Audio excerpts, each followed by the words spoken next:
Lutung Kasar, yang artinya lutung yang tersesat, adalah cerita pantun yang mengisahkan legenda masyarakat Sunda tentang perjalanan sang Hyang Burungida dari Kayangan yang diturunkan ke Buana Pancatengah atau Bumi dalam wujud seekor lutung, yakni sejenis monyet.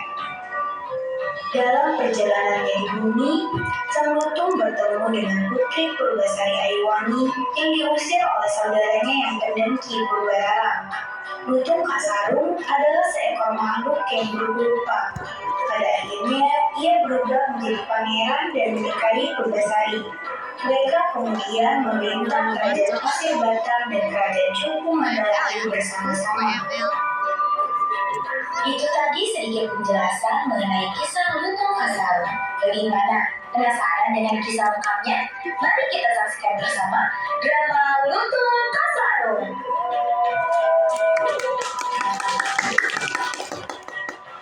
Kok ini sepi sih? Kemana orang-orang? Alkisah, sebuah kerajaan di Pulau Jawa. Kerajaan itu dipimpin oleh seorang ratu yang bernama Sunan Ampel. Dia mempunyai 7 orang putri. Namun, 5 di antara mereka sudah menikah dan menjadi ratu di kerajaan lain. Hanya tersisa 2 orang putri yang bernama Purbararang dan Purbasari. Mengingat usia Sunan Ampel yang sudah tua, Sunan Ampel berpikir untuk menunjuk Purbasari sebagai penggantinya. Karena Purbasari memiliki kepribadian yang bijaksana dan baik hati, sedangkan kakaknya Purbararang memiliki sifat yang buruk.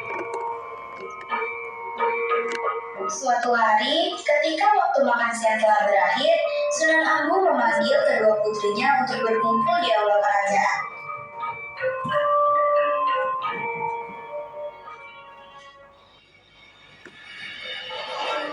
Ada apa Ibunda mengumpulkan kami kemari? Aku memanggil kalian untuk membicarakan sesuatu. Sudah saatnya aku turun tahta, karena usiaku semakin tua. Aku akan menunjuk Purbasari sebagai penggantiku. Hah? Kenapa bukan aku? Aku jauh lebih pantas dari dia. Purbararang benar Ibunda, ia lebih pantas dariku. Tidak bisa Purbasari, keputusanku sudah bulat. Kemarahan yang sudah memuncak membuat Purbararang berniat buruk kepada Purbasari. Kemudian, Purbararang mendatangi seorang penyihir jahat untuk menyihir Purbasari. Hai penyihir tua, bisakah kau menyihir Purbasari menjadi jelek? Apa katamu? Penyihir tua? Enak saja, aku bukan penyihir tua yang buruk rupa. Aku penyihir paling cantik sejagat raya. Baiklah penyihir paling cantik sejagat raya, apakah kau bisa membantuku? Tentu saja bisa, Tuan Putri. Tapi, apa yang akan aku dapatkan setelah membantumu? Aku akan memberimu emas yang sangat banyak. Asalkan kau bisa merubah Purbasari menjadi sangat kuat. Hah, itu pekerjaan yang mudah.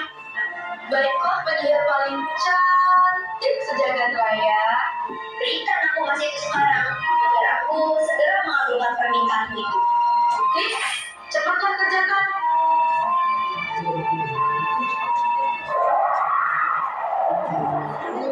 Penyihir pun langsung berseru.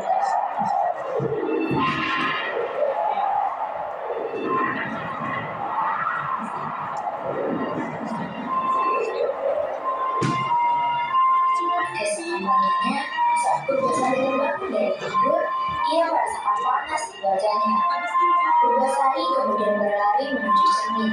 Dia sangat terkejut melihat wajahnya berbintik-bintik merah. Ah, apa yang terjadi pada wajahku? Karena suara teriakan Purbasari yang mengejutkan, sang ratu kemudian dengan cepat menghampiri Purbasari.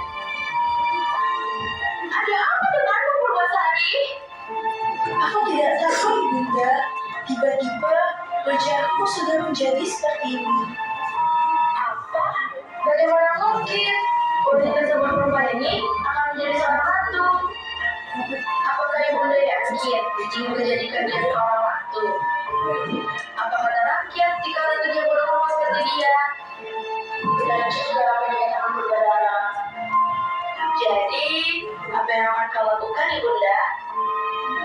Baiklah, untuk sekarang ini, Purbasari diasingkan ke hutan terlebih dahulu, sampai kulitnya bersih kembali.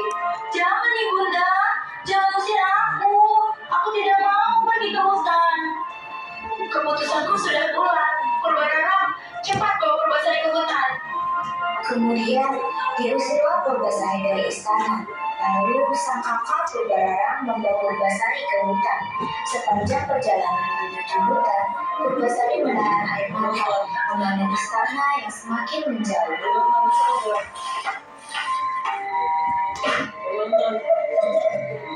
Selamat tinggal, Purbasari. Orang seperti kau memang cocok tinggal di hutan.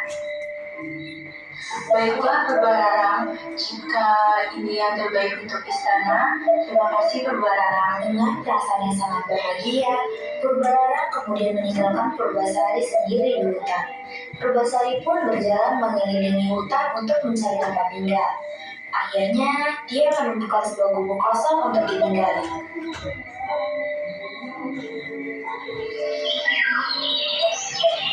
Pagi-pagi menyinari suasana pepohonan rimbun. Rimbun Purbasari duduk di depan gubuk kecil yang dibangun dari tiang bambu. Ketika Purbasari masih deras, terdengar suara langit patah. Ternyata muncul seekor lutung besar melompat ke arah Purbasari.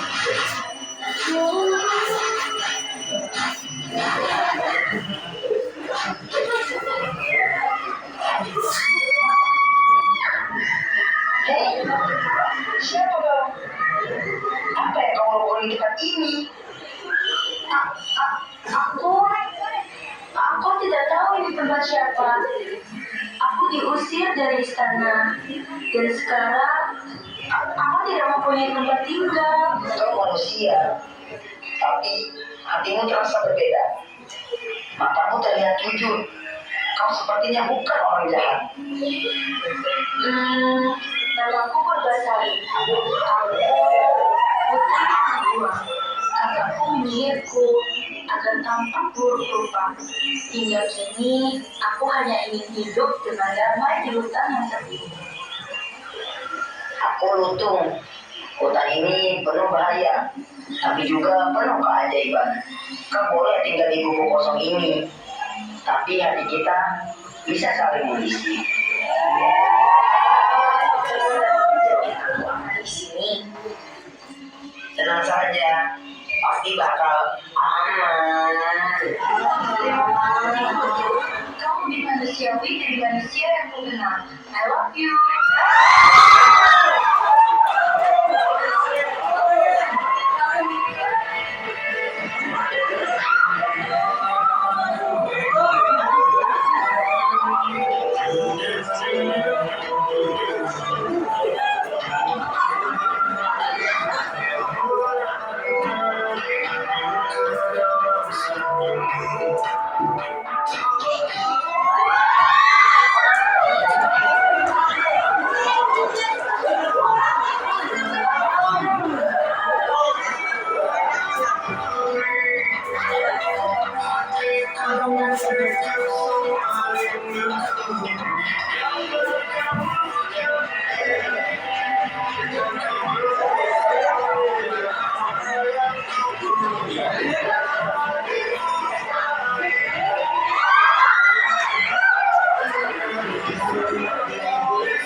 Dua jiwa yang terluka menemukan kedamaian di rimba yang sunyi.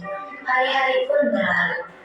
Ketika hari telah beranjak senja, langit memerah, burung-burung kembali ke sarang. Angin lembut berembus di sela dedaunan. Di depan gubuk bambu sederhana, Purbasari sedang menenun tikar dari pandan. Di sisi lain, Duto mematahkan ranting kecil dan mengumpulkan buah-buahan di keranjang anyaman. Coba lelah, seharian menjemur singkong, lalu menenun pula. Tubuh lelah tak apa, asalkan hati tenang. Aku dulu hidup dalam istana penuh pelayan, tapi hatiku gelisah. Di sini aku bebas, meski tak punya apa-apa. Apa yang paling kau rindukan dari istana? Ibuku. Aku rindu saat ia menyisir rambutku di malam hari. Kadang aku bertanya, apakah ia tahu aku masih hidup? Dia pasti merindukanmu. Seorang ibu takkan pernah melupakan anaknya. Tutung, kadang aku merasa sendirian. Tenang, kamu gak sendirian kok. Ada aku di sini. Tapi kau cuma seekor lutung biasa. Apa? Apa kau bilang? Aku hanya seekor lutung biasa.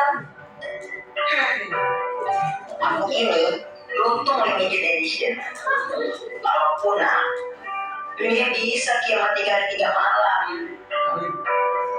Kamu tuh ya, ada-ada aja.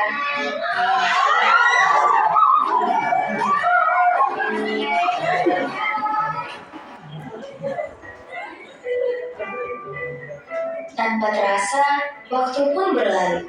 Lutung dan Purbasari asik bersenda gurau, sampai tiba-tiba terlintas di benak Purbasari tentang kakaknya. Tapi kakakku Purbararang, ia seperti membenciku seumur hidup. Iri adalah penyakit hati yang sulit disembuhkan.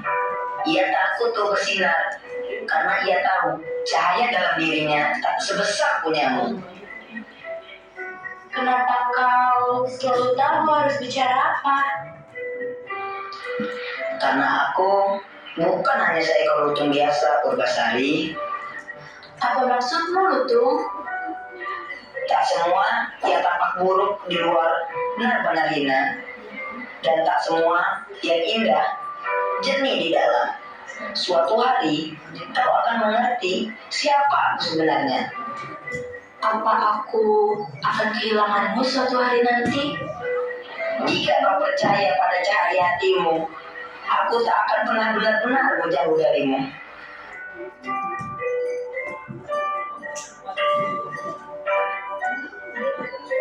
Senja bersama dalam diam, rasa yang tak terucap menggantung di udara. Di dalam istana yang megah, Purbararang duduk di singgasana. Matanya resah, Penyihir berdiri di sisinya. Mengapa aku terus gelisah akhir-akhir ini? Kenapa aku merasa seperti kalah? Kau tak akan pernah bisa mengalahkan Purbasari. Hatinya sangat kuat. Mantraku perlahan melemah. Apa maksudmu? Jangan bilang wajahnya kembali. Aku merasakan getarannya. Mantra rusak. Ya mungkin telah sembuh. Sembuh? Apakah benar Purbasari masih hidup? Itu hanya rumor, Ibu. Aku tidak akan diam. Aku akan menemuinya sendiri.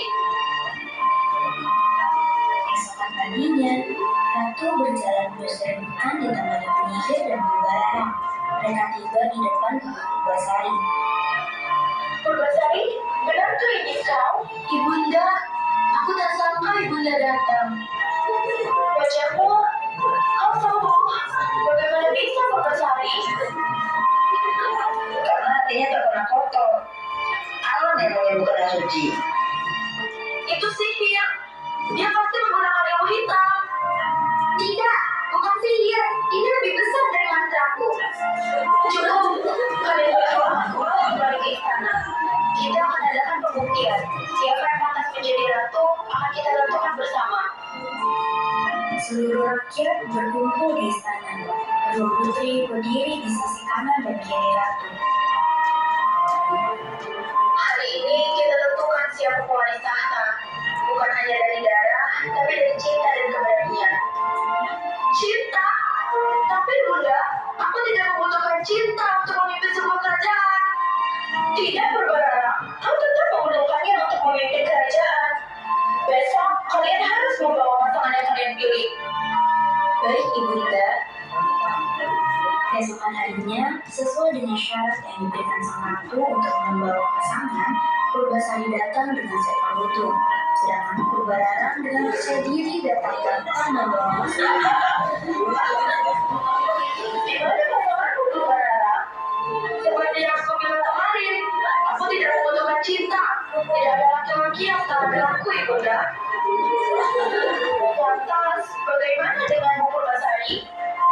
Aku hanya membawa dia, Ibunda, temanku dan penyambungku. Lutung, aku tak pantas duduk di singgah sana. Aku tak peduli pada rupa. Ia punya hati paling indah yang pernah kutemui. Tiba-tiba angin berhembus pelan, suara lembut bergema. Perlahan berubah. Ada apa denganmu, Lutung?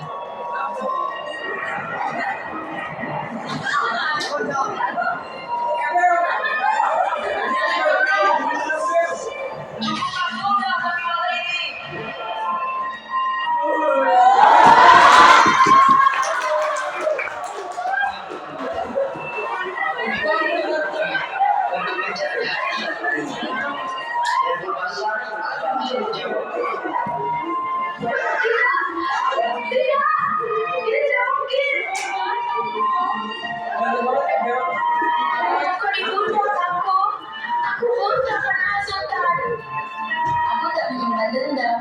Aku hanya ingin kebenaran kembali. Maafkan aku, Purbasari. Kalau rezeki denganmu. Mari mulai dari awal, Purbararang. Kerajaan ini milik kita bersama.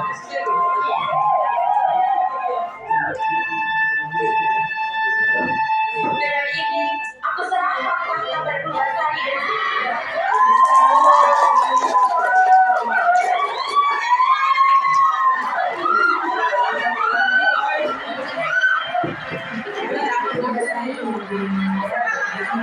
dan rakyat bersorak gembira. Purbararang bersyukur datang membuat masalah. Itulah akhir dari kisah Yuk, kita belajar bahwa keputusan kita selalu mengalami harus ada kebencian.